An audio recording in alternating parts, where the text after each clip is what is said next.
afternoon, everybody, and welcome in to the Maize and Blue Reviews. Good afternoon, Michigan football. You know, as former Red Wing Thomas Holmstrom once said after winning the Stanley Cup, let's party!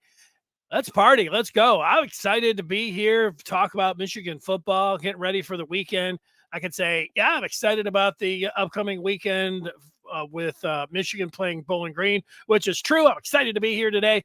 You know, it's an exciting time with football happening. We wait all summer long, and then it gets here, and you're waiting for the fireworks, and they the big ones, the big fireworks are coming. But we got some sparklers, maybe some. They call those snakes. Those weren't all that exciting. Let us throw them on the ground, firecrackers, throwing them out there. But yeah, the big stuff coming, and looking 2 months. Michigan will play their first big ranked game, but it's still fun watching the Wolverines play, and they're looking pretty good, and everything is really looking good. I know that's one of those things some people don't like. Some people don't even like to hear that. It's like, don't say that. Okay, it's going pretty good for them right now. What we're talking about today are some things that are going right for the Wolverines. They got the 14th night game coming up. We'll look over the history of official night games at Michigan Stadium. They played a lot of other night games in other stadiums, and they played some games that spilled into the night that they had to have lights for, but official night games. We'll get to the history there.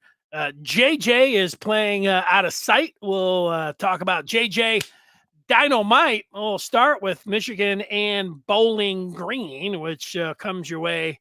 Night moves coming up on Saturday. I want to tell everyone before we jump into that, I've got a question for you. I always invite you to get in. You're a Michigan fan. You're watching this live. If you're listening or watching afterwards, we're here at 2:00, and we invite you to come in real time and state your opinion. Throw a question out there. I'll answer any question that you have. Michigan, college football, sports, life, whatever. 98% of the time we're concentrating in on Michigan, but we do have that little flexibility to go off the board. Speaking of the board, the Den is on the Maize and Blue Review. I was participating in a thread today. It was a college football thread, and it asked if you are sick of the Colorado hype. And we were going back and forth, talking about everything on there. Good stuff. A lot of Michigan talk, a lot of Michigan fans. I think almost all Michigan fans in there. And that's just part of it. You get the latest Michigan news, recruiting, transfer portal, football, basketball. It's all there. Go to michigan.rivals.com, and we'll see you over there on the board. All right, so here's the facts. Michigan will play Bowling Green. The Falcons will come in. They'll invade the Big House on Saturday night. 7:30 is what they're saying for the kickoff. I say that because it's usually like 7:35, but maybe Big Ten Network's closer to 7:30 than 7:39. Who knows? Right now, I don't have that official, but 7:30. They're going to be kicking it off, so you get ready to go. Michigan has moved the line in Vegas. It was in the 30s, 39, and it's moved up a tick, 40.5 as it sits right now. The broadcasters for this game, I'm not familiar with Corey Provis, but Jake Butt will be on the call, and everyone loves Jake Butt, and I'm in love with Brooke. I mean, I love Brooke Fletcher and the job that she does. And so looking forward to seeing all the broadcasters in there. Yeah, I did that on purpose. Why not? She does a good job. Always good to see. Let me get that question out there. It's good to see JP. Sometimes I don't see some of you folks for a show, and I get it. You guys you're living life. You're doing your thing. I can't say you got to be here every day at 2:00 or every other day or 3 times a week. And then after the game, but then when I don't see you for 1, 2, 3, 4 shows, and I'm wondering what's going on up in the Peach State in northern Georgia there with JP. But it's good to see him. I feel better having seen his message today. Richard's ready to go on a Wednesday. I put the question out there for you, to you. What more do you want from Michigan? What more? 2-0. They've won these games impressively, and yet there are some things that you could say, I want this. I want a little bit more of that.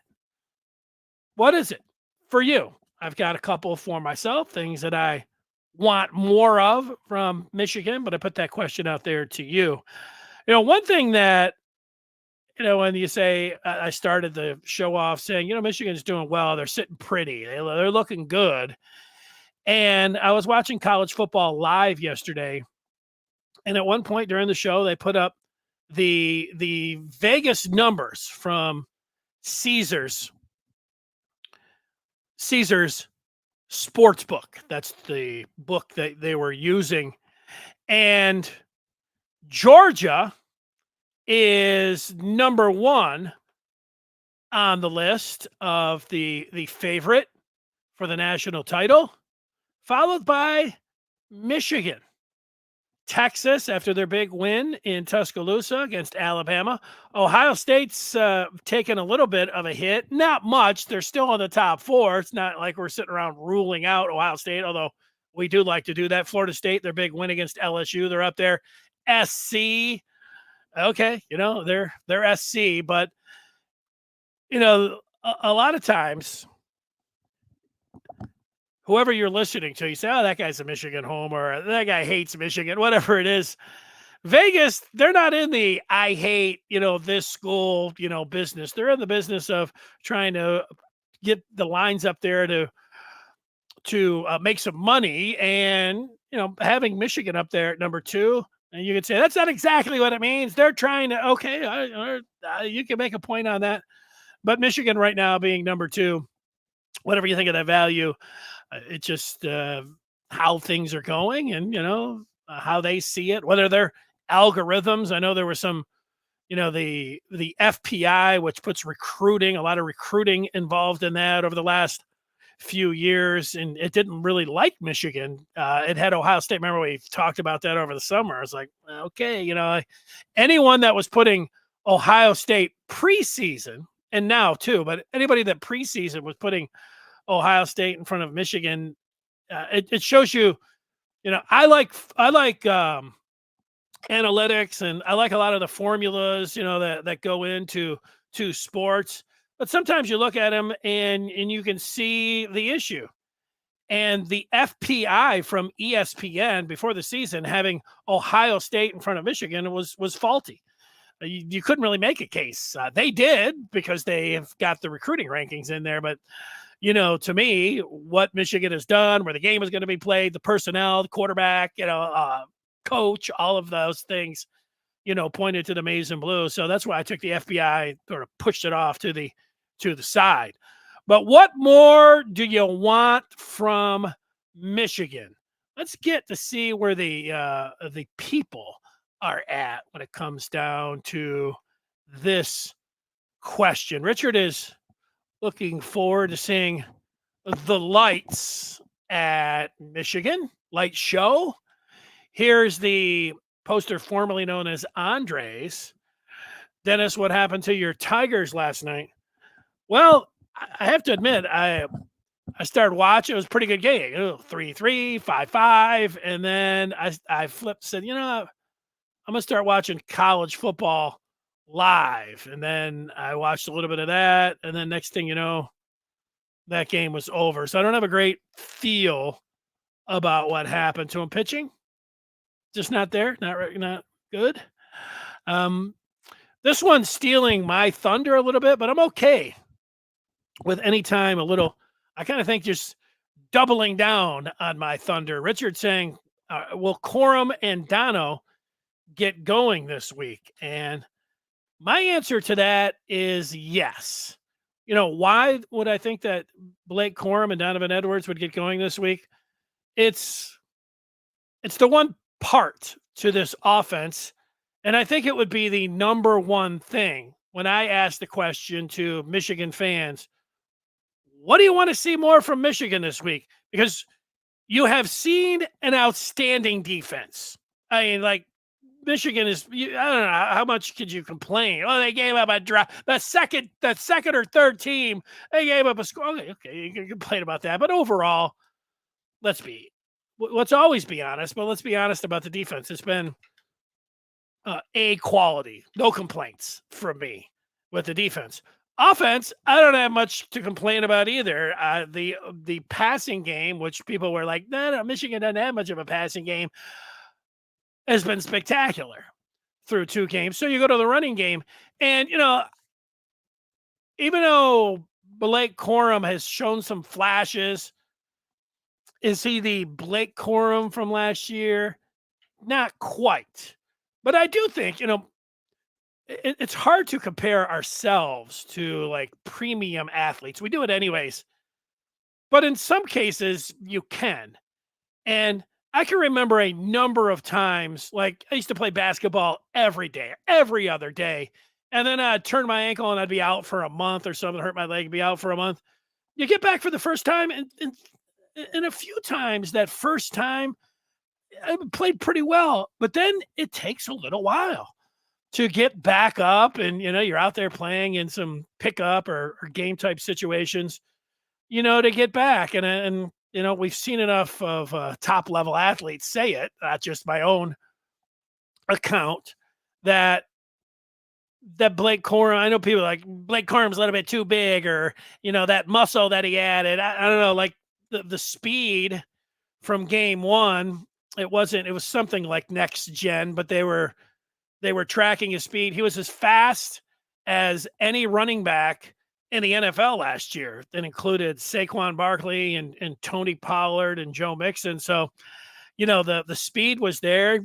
He's scoring touchdowns left and right. I think that Blake Corum, Michigan's got these 3 preseason games, however you want to look at it, non-conference games, super easy. It's just a matter of how many points they're going to win by. So Michigan used their fall camp like a lot of NFL teams do in the exhibition season. They don't put anybody out there in harm's way. They are hands off. Now, some teams don't treat it that way. Like the Kansas City Chiefs, Patrick Mahomes will play during the preseason, and they'll get some reps. And if you're familiar with Mike Tomlin's approach, the Pittsburgh Steelers coach, he says, look, if you're going to be in a fight, you better get out there and spar, and you better hit. And Jamie Morris, who I talked with, the former Michigan running back, talked to him about a month ago. Jamie always says this when I'm talking about football with him. You got to get calloused. You got to get out there and hit. It's gonna be a little bit of an adjustment. And so I think with Corum, wherever he's at, what would I say? I think he's in the 90s somewhere. I don't know, 95%. You might be a little bit lower on him than that, but Edwards is the one. And as you might expect, Edwards coming back, had something cleaned up with his knee. Of course, he had the hand issue. Like there were some people were like, "Oh, what do you think? We should take a hammer and smash his hand, or just wrap up his hand in a club, so it would, simulate what he." No, you don't need to do that. Again, same thing with Edwards. And then last week on Monday, one of Michigan's captain's fathers, Michael Barrett Sr., he took to Twitter. There was a Michigan fan who said, is it just me, or has Donovan Edwards not looked like himself so far this season? A lot of people were, I think, saying this or thinking this. And then Michael Barrett Sr. answered the question and said, Edwards didn't practice at all during fall camp, only workout. So his timing is off a little with the new O-line, but I saw a couple plays yesterday where he was a split second time-wise from breaking it big. He going to be fine. I think that too, but in this game, more than than Blake Corum, although, I don't think he's 100%, but I think he's close, where he could do that. The running game as a whole. But Donovan Edwards, is there, if I could identify one thing, it would be a win. I think we'd all go, but I think we all feel like that's a foregone conclusion. If I could just identify one thing that I wanted from Michigan, it would be a breakout game from Donovan Edwards, a 60-yard run from Donovan Edwards, a 70-yard catch and run for a touchdown from Donovan Edwards. 60, 70 yards, the old one-arm bandit looking like he did last year. That would be the one thing that I would pick. Eddie making an excuse for why he hasn't been here for some of the shows. He's been busy working. All right, Eddie, I'll buy it. Some people, you got to work, but we all have to work. Some people. I'm just sitting back, Tim says, I hope that Michigan keeps willing to throw on early downs as other teams are loading the box. If so, JJ will have a huge year. Yeah, so far you're paying attention, Tim. Like, sometimes you go to the very obvious stuff with football. And like, it's nice to have experts breaking the film down. And, I enjoy Scar and Jerry, who's joined us now to break down the film and what's really going on. But in football, if you have a running game that's really going, the other team commits to the run. And so you have the opportunity for play action or just dropping back, because then you have the numbers. And Michigan is doing the classic. They're taking what the defense gives them. Not every single time, but for the majority of the time this year, they have taken what the defense has given them. Now, there have been a few instances. I think of the 4th and 2 or 4th and 3? I think 4th and 2. This last game where UNLV had all of their players in the box, 10 of their players in the box, overcommitting to the run. And Michigan, I think, said, we don't care. We don't care how many players that you have at the line of scrimmage. We're Michigan. We're going to knock you off the ball, and we're going to block this, and we're going to get it no matter what. And then it didn't work. Michigan over the years has done that way too often. Like, I know that. I remember talking with, countless former Michigan, but specifically the offensive linemen. I remember Rod Payne, All-American center. He used to say, what you guys don't understand is that the defensive line is like a big piece of meat, and we're tenderizers. And so we're coming off and firing off the ball. Boom, 1 yard. Boom, 1 yard. But what is happening is we are tenderizing the defensive line. And when you get into the second half, you're wearing them down and you're pulverizing them, or then it just breaks open. And the Michigan offensive line men relish in being physical and wearing down the opponent and tenderizing the defensive line. Now, look, we have seen, even though it sounds disrespectful. I guess it is, because I said, even though it's UNLV and East Carolina, even with the Pirates and the Running Rebels, if they stack up, they can make it more difficult on you, so that's what's going on there. But you've identified it. I think they will. If you're going in, you have two choices, if you're a coach, but you've watched Michigan the last 2 years and you say, what's Michigan's identity? Where are their best players? Well, their best players are number 7 and number 2. Now, number 9 too, but what Michigan has been doing is it's been running the ball. You've got to sell out and you got to stop it. The great part is that Michigan has number 9, who we're going to get to. And number 9 right now is in a groove. And number 9 looks like he is special. And number 9, that's why people are so high on Michigan. And so we're so excited about this season and should continue to be sky high about the Maize and Blue, as they've got the answers in the run game and they have the answers in the passing game.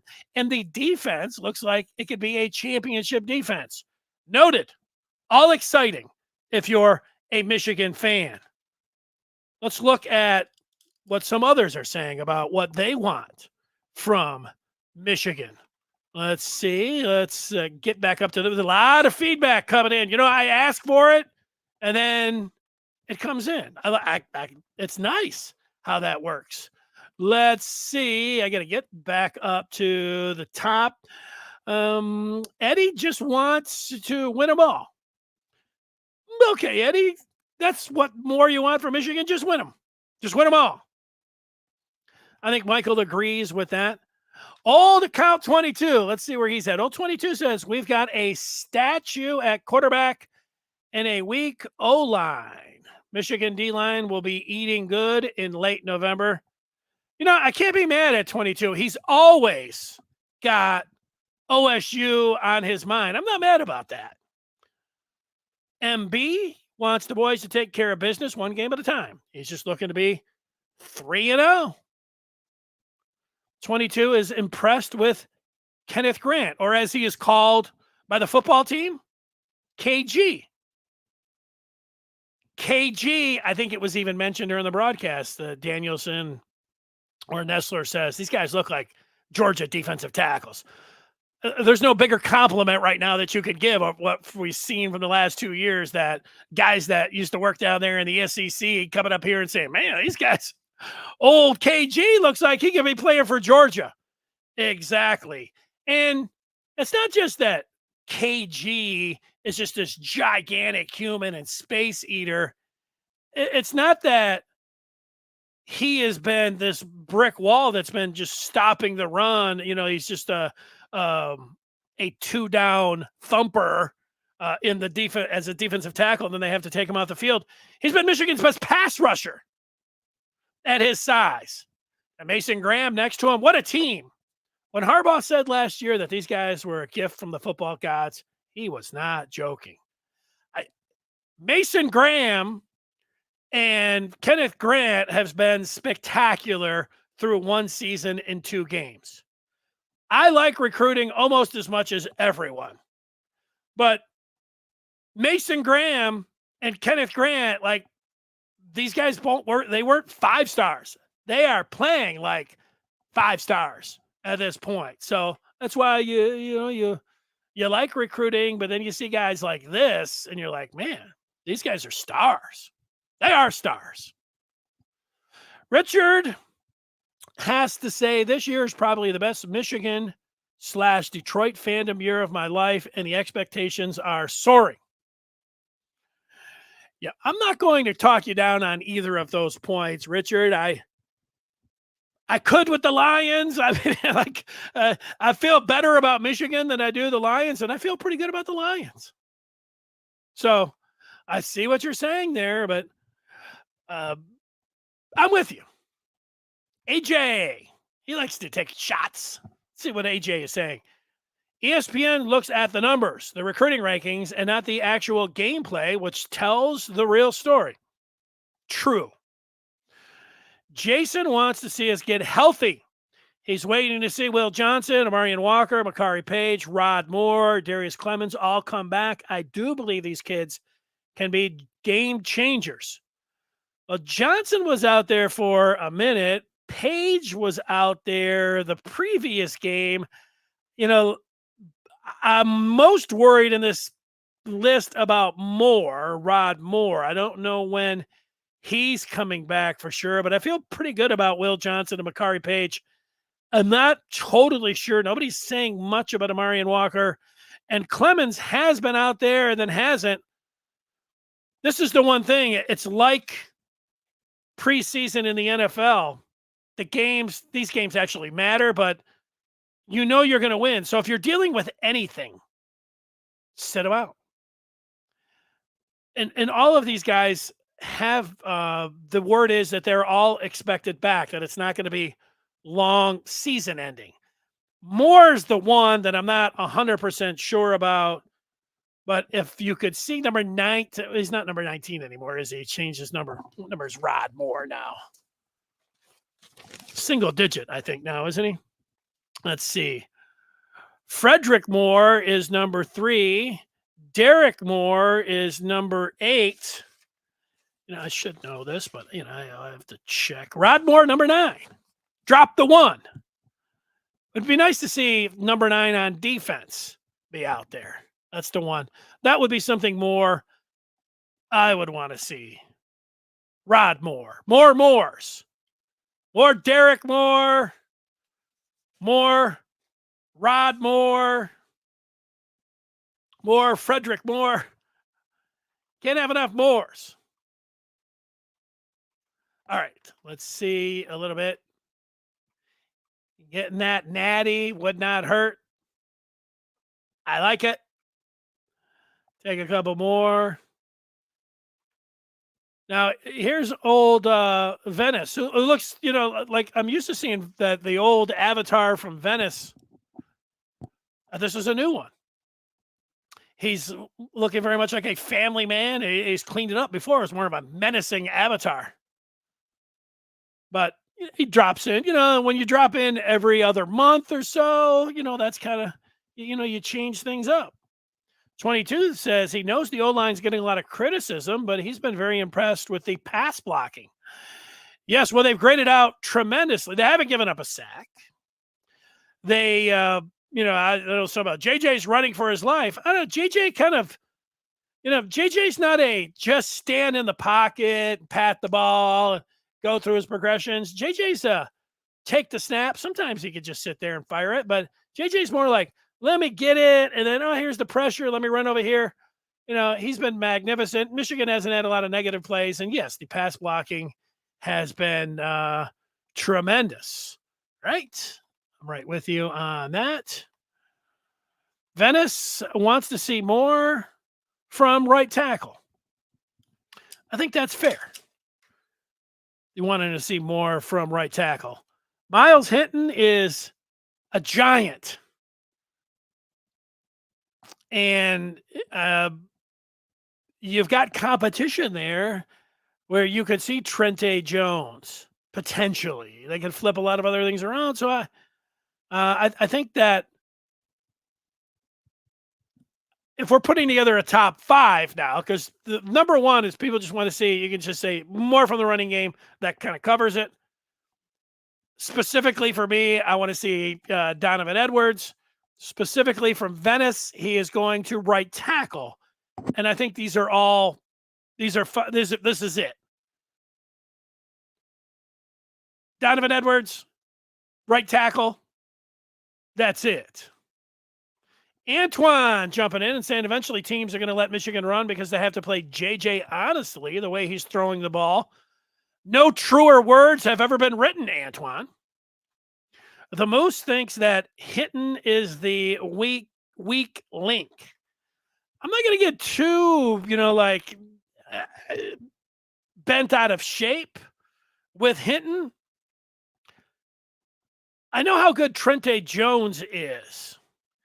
And Jones is fantastic in run blocking. And if Hinton has beaten him out, I got to believe that in fall camp and coming in as late as he did, that Hinton was showing that he was a dancing bear and that he was going to had sand in his pants and he showed a punch and was going to be, able to elevate his game. And, even by his own admission, he didn't like his footwork and, he can work on some things. Am I all that worried about it? No, I'm not that worried about it. I'm not that worried about it because I think they have got somebody in Trente Jones that you could put in there and say, hey, this guy could be the best right tackle in the Big Ten. It's a great luxury to have.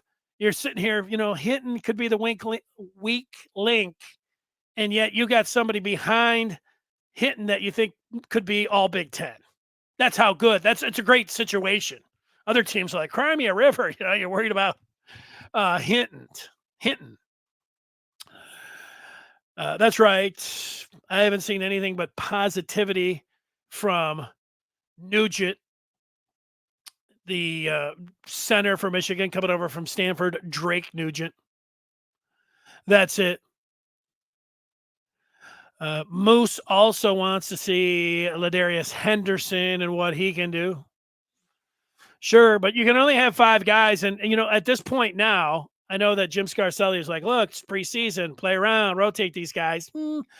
I was buying that this last game, but now, next week with the Big Ten season starting, have your 5 that you're going with. You want to deal in practice or something else, but I don't even think you should be splitting the reps up too much in practice. Now you got your focus on. Now you have the starters on the offensive line. Now you're rolling. The Michigan method is done. So, yeah, you might be able to see him in the second half. So there you go. Let's see what Brian is saying. He says Hinton will come along. He's got good feet. Little tentative. We'll really like him in a few games. Yeah, I think that's a right way to say it. What's this all about? Richard is talking about a fine ribeye is coming soon. What do you mean? Do you want my address? I know you can send ribeyes now in the mail. Go ahead. You sending ribeyes out? I'll take one. You got a ribeye coming, Richard? Get ready for. Is that what the menu is for Saturday night? I haven't gotten that far with the menu, but a ribeye sounds fabulous. You've got me sidetracked, but it'll only be for 1 minute, I promise. My wife, 2 weeks ago or so, came home, and I was unpacking the car, and in the back, there was a tomahawk steak. Ever see these things? They got the bone that's just, is a foot long. I have seen them at some of the restaurants that I've gone to, but they're like, I don't know, $150. I mean, Ruth Chris, like, hey, you want a tomahawk steak? $115, $150. Like, okay, I'm not getting a tomahawk steak. But for some reason, she had said that it was mowing up towards Labor Day, and it was the week before, and they screwed up, so they were half off of tomahawk. So I think it was like a $40. And I cooked that tomahawk steak. And man, I could talk about that. I could talk about that tomahawk steak for an hour. It was there. It was it. Let's go. All right. The guys are talking a lot about Miles Hinton. We have a lot of Moose is an expert on O-line play. I'm with you on that. KG, a top 15 pick. Well, he can't go pro after this year. So, you're saying if he was eligible, KG would be a top 15 pick. I'm not going to argue with that. 22 says he's Godzilla with better stamina. Jordan Davis from Georgia, who the Eagles took in the first round with better stamina. Man, that is high praise. Moose, I remember that you were bullish on Kenneth Grant before the season. Andres is bullish on the CBS intro music. It was a nice change for Michigan. Yeah, I liked it too. Yeah, as good as KG has been, Mason Graham, OT says, could be the best football player on the team. Look, best football player on the team. Where are we going with this? JJ, Blake, Donovan Edwards, Zach Zinter, Keegan. I'm pretty high on Roman Wilson. I like Colston. I mean, there's 7 guys. So let's go on to the defensive side. It could be the best. Will Johnson, up there. He's played great. He's played great since, game 1. I mean, look, he won a starting job on the defensive line, interior defensive line as a true freshman. Unheard of. And he hasn't looked back. He has been fabulous ever since. And he was great this last game. He is I don't like to put the great football player. He is a great football player. I don't like to put it on players because I like to reserve greatness for, like just the rare air. But Mason Graham looks like a great football player. Venice likes the linebackers. Yeah, it looks like we could do this all day long, which I got no problem for. Richard is hoping to see some orgy packages this week. Well, Harbaugh on Monday. If they get to the spot where they can get to the backups, I would like to see it earlier in the second half rather than later. Jaden Denegal, who threw that sweet pass over the middle. I mean, that one pass, you see the way comes out of a guy's hand, the trajectory and all that. Denegal, one pass, nice. We've been waiting for some orgy. Let's go. Let's have an orgy Saturday night at Michigan Stadium. In the end zone. Let's go. Let's do it. Venice wants Orgy to win the backup quarterback job. Ooh, that's a good question. Who would you want to win the backup quarterback job? They've got 4. They've got Jack Tuttle and Davis Warren, and we've seen a little bit of those guys. Jaden Denegal threw the sweet pass last game. Orgy we have seen in the spring games. He is a brick. You can't bring him down. He is a physical runner. And, he throws a pretty, what I will have to see onto the accuracy in him, but I like how he throws the football. I think Orgy's got the most upside out of any of them because what he can do with his feet and the way he throws the football. So I am going to agree with Venice. I don't really care who wins it, the best guy for the job, all of that kind of stuff. That's who you'd want. But hey, you could pick one out of the 4 guys. I'm with Venice. I'll pick Orgy from what he brings. Don's talking night games. Going to the first night game, he would like to see the improved O-line and the run game. The team keep playing the season with a low amount of penalties. Go Blue. Oh, and you're getting into the night game, which takes me right into the night game segment. It is the 14th night game in Michigan Stadium history. Michigan has dropped 2. They dropped that monsoon to Michigan State. I hated that game. And who didn't? And then what was the other one? Oh, it was during the pandemic. They lost. The Wisconsin came in and gave them the slap upside the head in the night games. I'll go through a couple of the night games. What I can remember about, the night games is that when I was younger, 2 things come to mind. I can remember before basketball had the Big Ten conference tournaments, you'd get into the last weekend of the college basketball season. Everybody's anticipating, the NCAA tournament. And Michigan would be like on a Saturday afternoon hosting Northwestern, or they'd be at Northwestern. And the game had like 0 buzz to it. You'd watch it on TV and it'd just be like, this thing is dead. Dead as a doornail. Michigan might even be a tournament team. And then you'd like flip over to the ACC and they're going crazy. They're, look at Chapel Hill. And everybody's going nuts. So you flip back over to Michigan and you're kind of like, wow. Will the Big Ten ever, crank it up?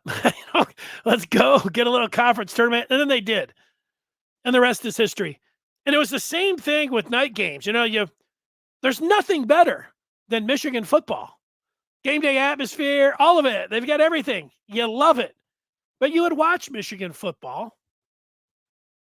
And then you'd get home at night and then you'd flip on and you would see the SEC at night. Death Valley, LSU. And you would just be like, this is just incredible. There's this atmosphere. You could cut it with a knife. It's incredible. What would it ever be like if Michigan, and people say, can't have a night game in Ann Arbor. There's no guardrails. People, feel like you're too drunk. This is a legitimate concern. No question. But now they've had a few of them, and they have just been spectacular. The first one, I think, was the best. That was the Roundtree in the end zone. Michigan had these uniforms that I was complaining about, and then they won, and that hasn't held up. My complaint on that, I like the jerseys now, of all things. The second one against Notre Dame, that would have been in 2012. That was the Devin Gardner game. Devin Gardner played his best game in the maize and blue. He was wearing 98. I sat in the stadium for that game. That game, the weather was as perfect. It was probably 70 degrees at game time, no humidity. I remember just sitting there thinking, this is perfect. Everything. It was absolutely perfect. Everything that you could have thought. And then the last, these are the Notre Dame games. These were the first two, the Roundtree and Gardner games. And then the Haskins game against Notre Dame in 19. That wasn't, and there's been a few of these. This one was terrible weather. It rained so hard during this game and in the pregame all day long. I mean, that was nasty. And then Haskins ran wild, which was cool. Some of the other night games of note, I think that Minnesota game, that was also a terrible weather game. That was also cold. It was later in the year, cold and rainy. It was miserable. But just think about, this isn't the last game. They had one against Hawaii last year, but what about in 21? This is noteworthy because this got everything going for Michigan. Pandemic season was terrible, everything else. And then Michigan comes out and they're playing Washington.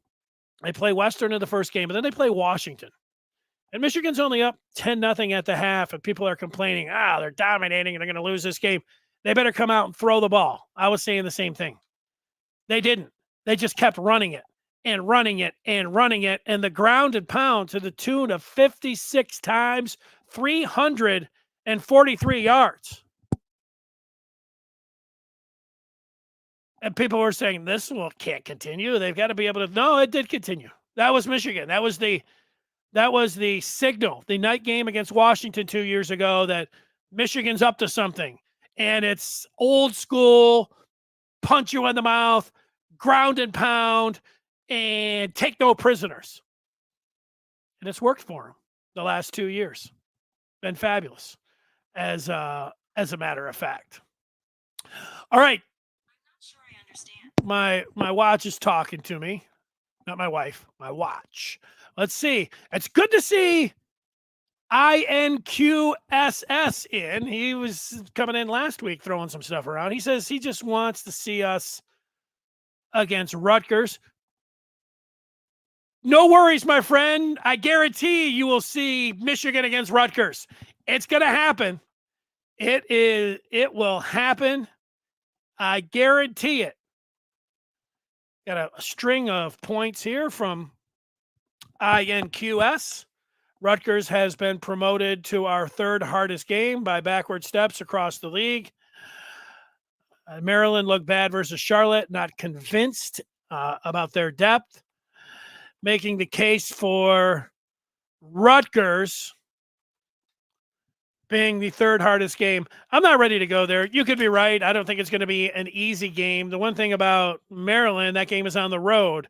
I thought that the three hardest games for Michigan were going to be their three final games: at Penn State, at Maryland, Ohio State.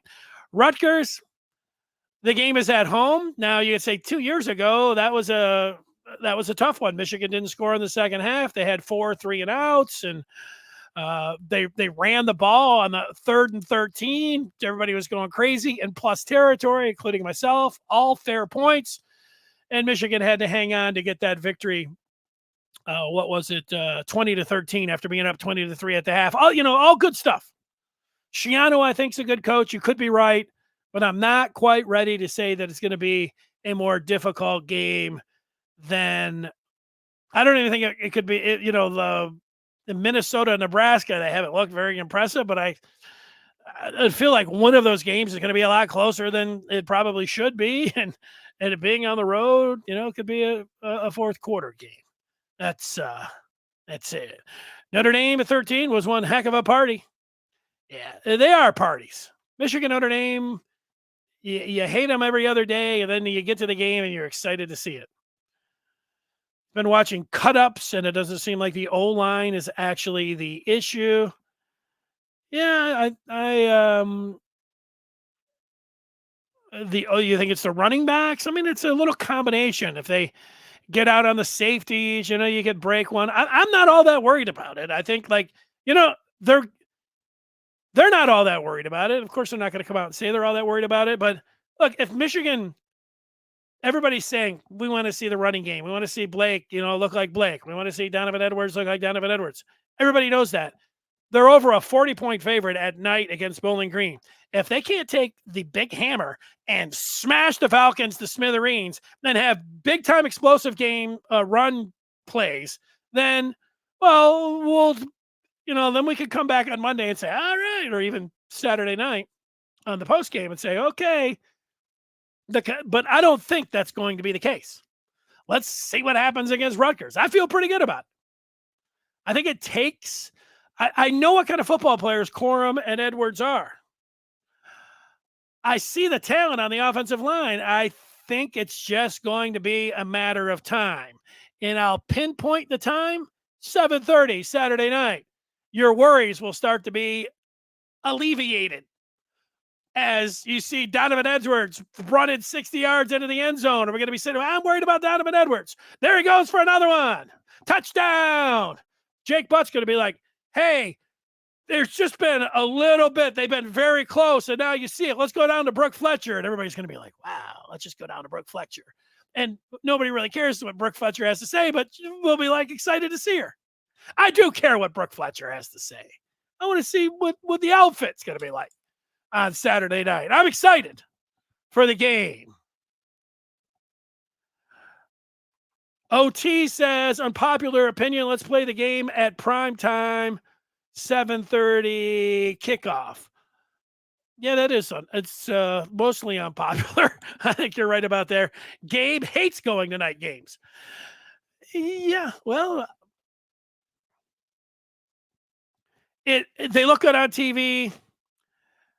It's a different from your normal. I mean, it depends how old you are, I guess. If you're used to I want to watch all games at 12 o'clock and I like it to be over because then I can go to whatever, I get all of that. I like night games. I bet on the majority of the Michigan night games, and I loved them all. Yeah. Did you get home really late? Is it, you got to wait all day long, kind of waiting for the game? Sure. All of that is a factor. I like it. So, and, do I think it's crazy to think, Michigan, Ohio State could play at 7:30? The only thing about that is that, it's going to be super cold. So, you might be able to gain, maybe 5-10 degrees by playing it at noon. But, I'm here for that game, whatever the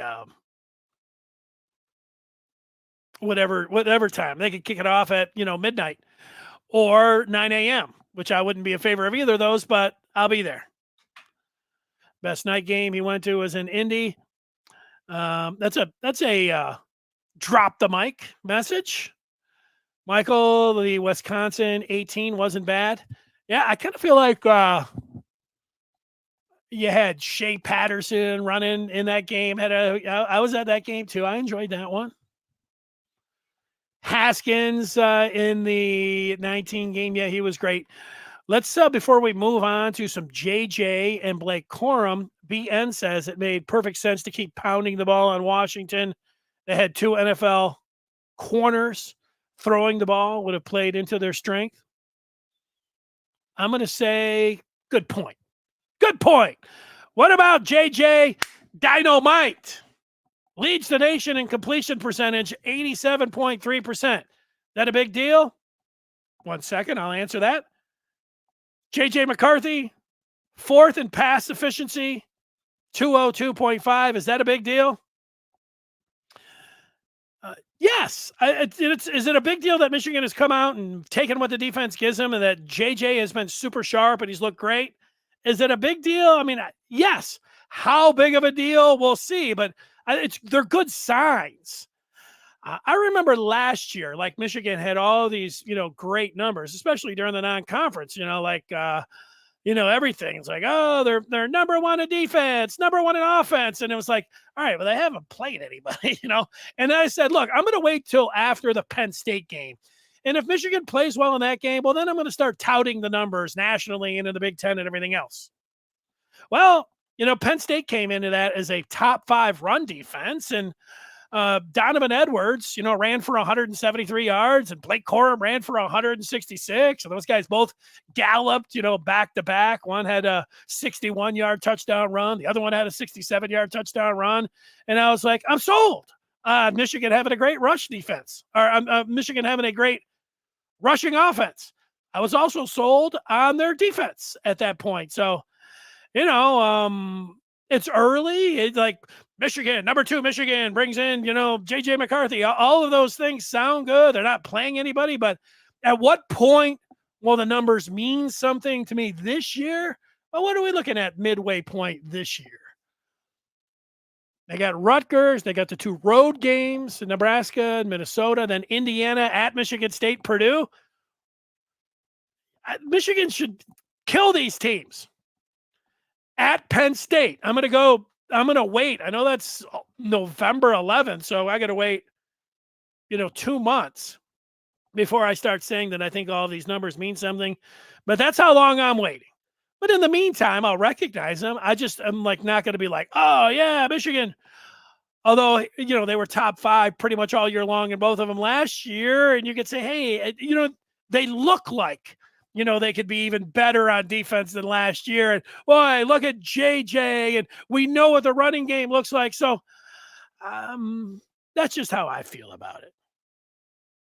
When I'll be like, oh yeah, Michigan's got the number 1 offense. McCarthy, number 1 in the country, all those kind of things. I'm going to wait till after the Penn State game before I get I know I sound a little bit like crazy excited about it now, but that's how long I'm going to wait. Speaking of JJ, can I play 1 minute of some McCarthy from this past week? Here it is on the screen. It was great because they put up this chart like, hey, JJ, here's his completions. 20 yards, 16 yards, 25 yards, -3, 6, 4, 15, 3, 12, and 9. All completions, 10 of 10 for 107 yards. Let me spoil it because I'm going to play the best pass of JJ McCarthy's career. He zips this one in between 3 would-be defenders who are all thinking they're going to get the ball. And Cornelius Johnson, he sticks it on his chest in an amazing throw. And here it is. McCarthy, 10 of 10. Oh, he's been magnificent this season. He's looking over to the sideline. He's got that 47 to honor his friend on his hand.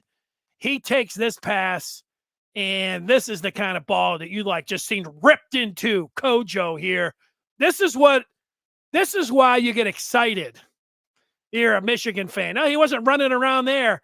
Oh, he just drops back and zips it over to the sideline. And everybody's like, there had to be a lot of oohs and ahs in the stadium. Even Danielson, who's, oh man, this is the one the pros are going to be looking at. Looks out there, and then a rope down the field. Another good look at it coming in from the end zone. Bang, right on the receiver. Just what you like to see. I think Antoine was watching the game saying, that's what I've been calling for. That's what I've been looking for from Michigan. I don't know if Antoine, but he's watching the show today. So, maybe he could comment in. That's the route that he has been looking for. Roll it up on Bowling Green. Speaking of Antoine, I saw Kojo Monday down at Schembechler, and now every time there's a wide receiver up there or Ronald Bellamy, I feel like I need to ask about slants and route trees. And I asked Kojo, hey, are you guys perfecting the routes that or are you guys adding? And he said they're adding stuff. Could have been just player speak, coach speak, but adding some different routes. Okay, I've got one more thing for you, and I like it. That's why I added it to the show. back in the day, it seems like I've, talking about back in the day before there were night games, only day games, and before there was the Big Ten basketball tournament, back in the day, Sports Illustrated used to be a really big deal. Sports Illustrated's latest issue has Blake Corum. This would be a gigantic, if we were in the 20th century, this would be gigantic. Blake Corum on the front page of Sports Illustrated. It was 24 years ago now. It's a cool picture anyways. He's got the Michigan football, and he looks good sitting there, and it says, here's the headline, how new college, I guess I can't read it. It's a little bit, here it is. How new college economics kept Blake Corum at Michigan and made a strong program even stronger. Michael Rosenberg, who wrote this story, Generation Nil, NIL. I typed up 2 quotes from Blake Corum in the Money issue from this story. And Blake was talking, Trevor Keegan is quoted a lot in that, in this story. And he said, it's not like Blake Corum just, drops off cash to the players, but Corum said, hey, if we're out, I'll pull my card out. Y'all care if I pay? And if I was with Blake Corum and he said, if I was out at the steakhouse and there were tomahawk steaks and we were ordering them up and Blake took his card out and said, y'all care if I pay? Be like, Blake, you are great. You're the man. Go ahead. Blake said, in terms of name, image, and likeness, you have to work for it. Nothing's given. Nothing's handed out. And that's the way it should be. Blake Corum. Antoine, talking about that passing game. It's always been the missing ingredient. Harbaugh has finally did it. There you go, Antoine. Antoine is,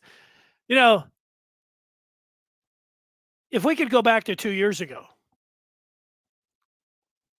Antoine saw that Michigan would be able to beat Ohio State. And I thought he was just being a little bit too much of a super fan. Like, okay.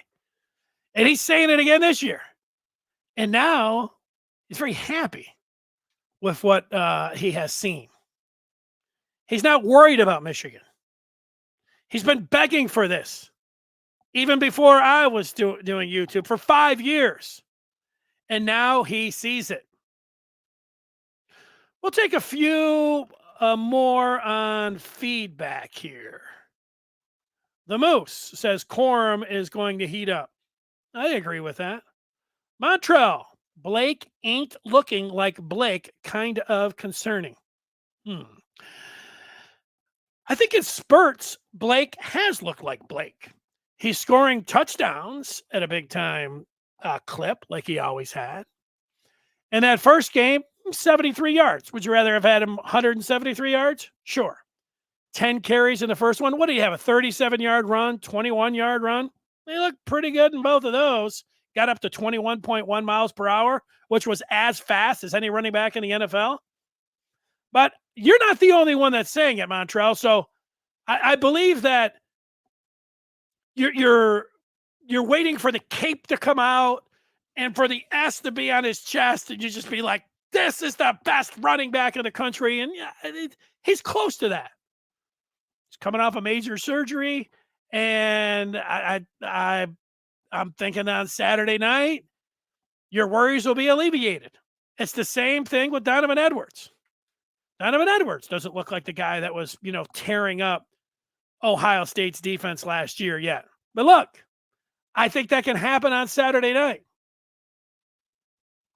Like, why wouldn't he be? Like, is the UNLV defense better than Ohio State's defense? I mean, let's be honest here.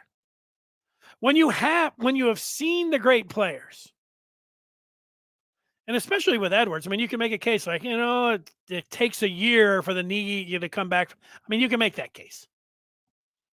Even though Blake says he feels great, he's cutting, he's bigger, he's stronger, he's faster. The faster part, I've seen the cuts. He's pretty close. When you say this, Montreal, that he ain't looking like Blake, it's kind of concerning.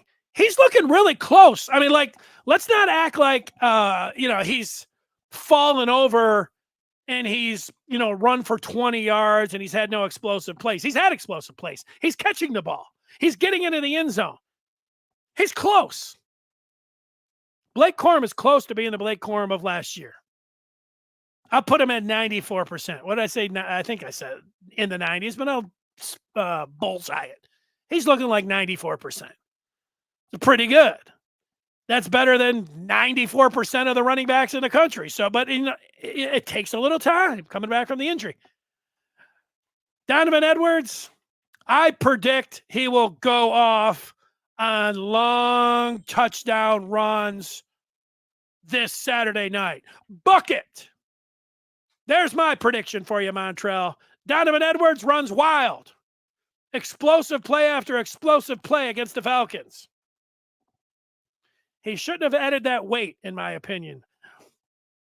Well, when he was running the ball and they came up with the miles per hour and it was like 18, drastically down from where he was last year, you could say, man, he has lost a step.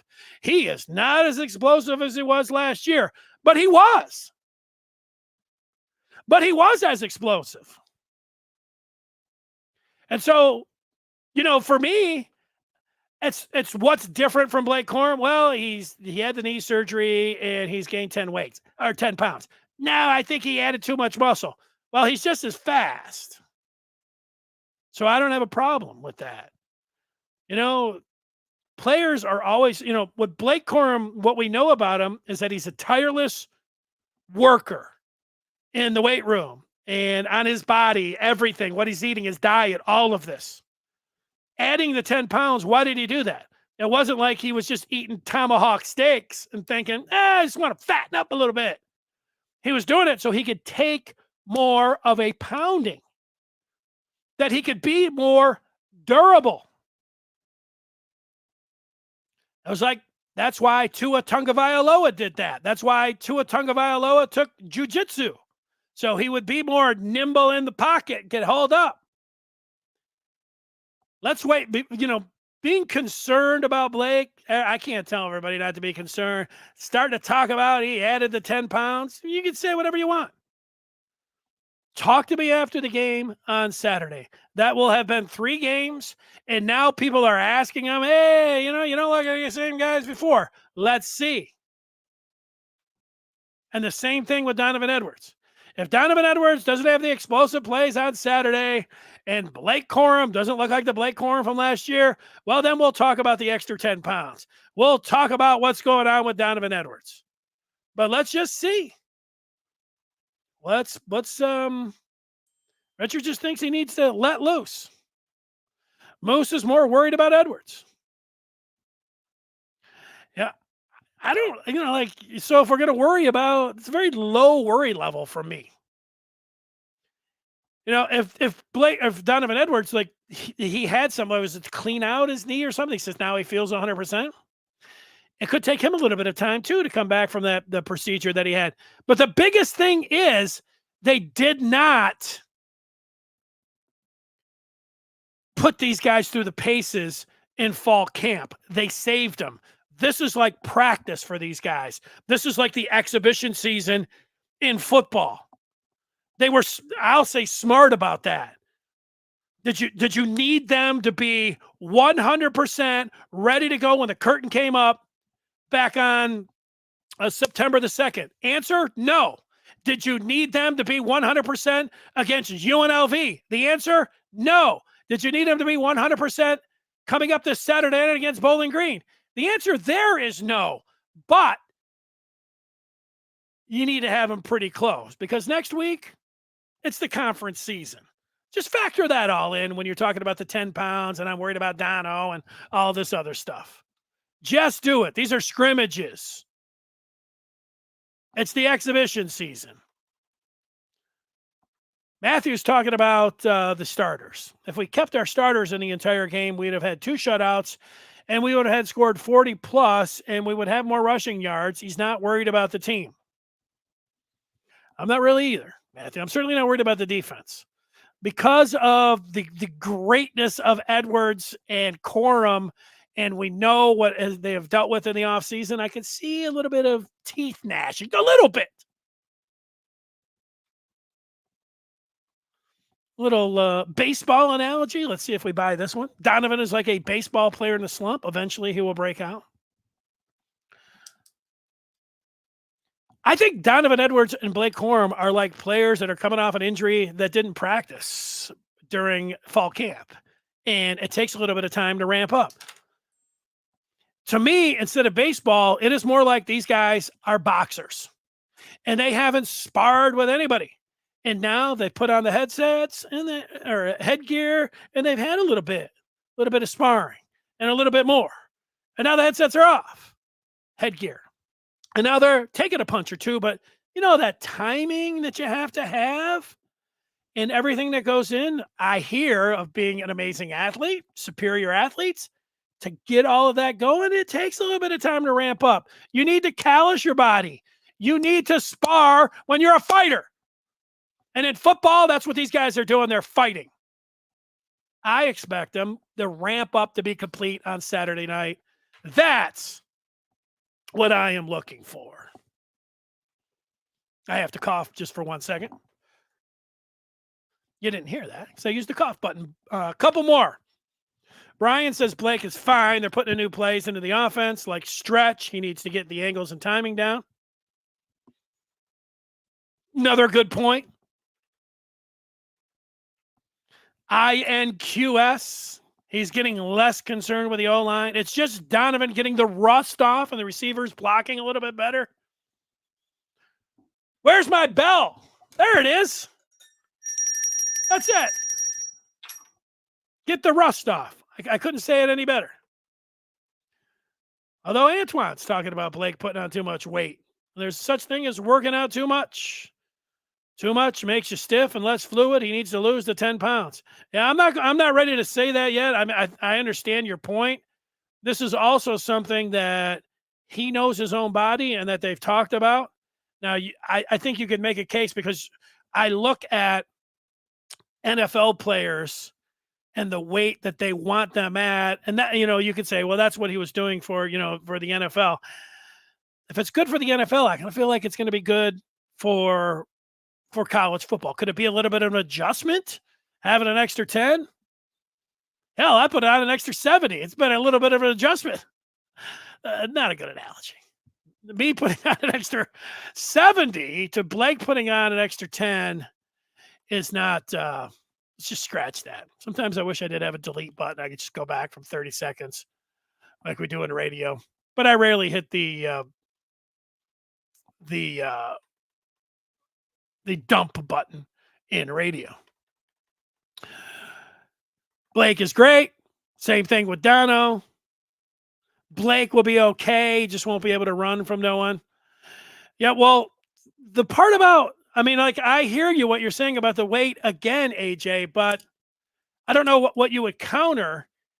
He was as fast as the fastest running backs in the NFL last year at top speed in game 1, 21.1. That's a fact.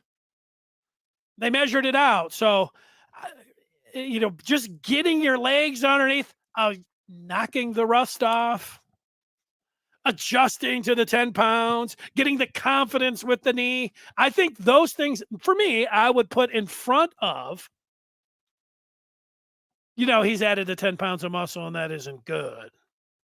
I think Richard's also making a good point that I would put in front of the 10 pounds is holding him back. You got to stop thinking and start playing. And that's a part of coming back from injury. Excellent point. Richard, I think you always make excellent points. So when I say excellent points, like here's excellent point, Richard. Maybe we should just always say that. P. Maximus is worried about the blocking. If you watch, there's been a lot of missed assignments. I think that's fair. That's it. Now Montrell wants to go to a 55-45 pass run. Okay, I'll agree. Blank's more concerned about the receivers and tight ends not blocking than he is about the O-line and running backs. Okay. Are people really questioning Michigan's strength and conditioning? No, I think he's, Blake is known to be a workout warrior. He's just questioning him adding the 10 pounds because he doesn't look like 100% Blake. Hey, look, I don't know what kind of analogy I could come up with if we were actually in the day and age of superheroes and we saw Superman flying by and, you'd say, Superman, I don't know, doesn't look as fast, not as good. The analogy is specific to sports and players that get hurt. And when they come back, sometimes it takes them some games to ramp up. They are a little tentative. It can be more mental than it is physical. But when you see the top end speed, which we saw, and then knowing that these guys didn't do anything, not in terms of getting calloused and getting hit and sparring, that it was going to take them some time. This should be expected. We should have expected these guys for them to take a little bit of time. I say all of this to think that on Saturday, it's going to be lights out. Michigan is going to stuff out the Falcons. It's going to be one big celebration. The line is going to steamroll them, and both Corum and Edwards can name the amount of yards that they want to rush for. That's what I expect. That's what I'm going to see on Saturday. I'll talk with you on Friday. We'll see you over on the Maize and Blue Review. I urge you to come on over there. It's like this all day and all night talking about Michigan, except you got a lot of good points going back and forth from everyone, which is kind of like this. And I'm just, trying to play along. Everybody have a great day. I'll talk to you on Friday, which will be a football Friday, Michigan Bowling Green Eve.